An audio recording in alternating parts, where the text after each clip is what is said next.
नमस्कार, मी सुप्रियाज रेसिपीमध्ये सर्वांचं स्वागत आहे। नवरात्र उपवास स्पेशल उपवासाची फ्रूट कस्टर्ड, कुठलीही मिल्क पावडर, फ्रेश क्रीम काहीही न वापरता अगदी झटपट असे गॅस न पेटवता असे मी फ्रूट कस्टर्ड बनवलेलं आहे। अतिशय सोपी अशी रेसिपी आहे आणि हेल्दी अशी आहे, तर तुम्ही या उपवासाला नक्की ट्राय करून पहा। तर सर्वप्रथम मी इथे 5 ते 6 तास म्हणजे रात्रभर भिजवलं तरी हरकत नाही, तर इथे 7-8 बदाम, इथे अक्रोड, त्याचप्रमाणे इथे मी जवळपास 4 काळी खजूर भिजवलेले आहेत, मनुका भिजवलेले आहेत, दोन्ही प्रकारच्या बदाम, अक्रोड जे फ्रूट्स असतील ते तुम्ही भिजवावे। किंवा तुमच्याकडे जर मखाना असेल तर बेस्ट ऑप्शन आहे, मखाना आणि बदामसुद्धा पुरेसं होतं, एवढे भिजवायची गरज नाही। आणि गोडीसाठी मी ते खजुरीचा वापर केलेला आहे। याच्यामधलं जे बी आहे ते मी काढून टाकणार आहे। व्यवस्थित असं छान हे ड्रायफ्रूट्स भिजलेले आहेत।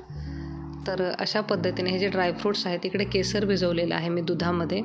हे काळे मनुके बाजूला काढून ठेवलेले आहेत, जेणेकरून फ्रूट कस्टर्डला काळा कलर येऊ नये म्हणून। आणि हे जे ड्रायफ्रूट्स आहेत हे मी मिक्स केले, याच्यामध्ये मिक्सरच्या भांड्यात घालून हे केसरचं दूध पण ॲड करून घेतलेलं आहे। नॉर्मल दूध पण थोडंसं ॲड करून घ्यायचं आहे आणि याची बारीक अशी पेस्ट तयार करून घ्यायची आहे। तर बघू शकता इथे एवढे ड्रायफ्रूट्स भिजवायचे नसतील तर एका केळाचा वापर केला तरी हरकत नाही। इथे ॲपल घालून घेतलेलं आहे आणि अर्धा ॲपल मिक्सरवर फिरवून घेतलेलं आहे। तर हे भिजवलेले बघू शकता, मग असे ह्या काळ्या मनुका आहेत, थोडेसे किवी आहेत माझ्याकडे, ते मी ॲड केलेले आहेत। आणि इथे बघू शकता ॲपल आहे, अर्धा ॲपल मी प्युरी फिरवताना ॲड केलं होतं आणि अर्धा ॲपल वरून घालते। आता इथे डाळिंब आहे, ते डाळिंब पण ॲड करून घेतलेले आहेत। तर अशा पद्धतीने बघू शकता, फक्त झटपट असं हे 5 मिनटात बनणारं फ्रूट कस्टर्ड तुम्ही नक्की ट्राय करा। आणि यामध्ये जर खूप घट्ट वाटत असेल तर तुम्ही थोडासा दुधाचा वापर केला तरी हरकत नाही। आणि याला थंडगार असं फ्रीजमध्ये आपल्याला ॲड करून घ्यायचं आहे, ठेवून घ्यायचं आहे फ्रीजमध्ये। तर डेकोरेशनसाठी मी वरती डाळिंबाचे दाणे ॲड करून घेतलेले आहेत, थोडेसे ॲपलचे पीसेस ॲड करून घेतलेले आहेत।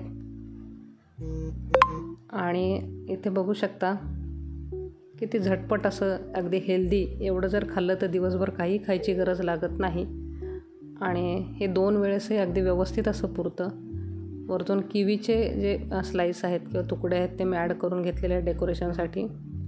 इथं रोज पेटल्स आहेत, त्या थोड्याशा डेकोरेशन म्हणून ठेवून घेतल्या आहेत, तुम्ही पिस्त्याचे काप ठेवून घेतले तरी हरकत नाही।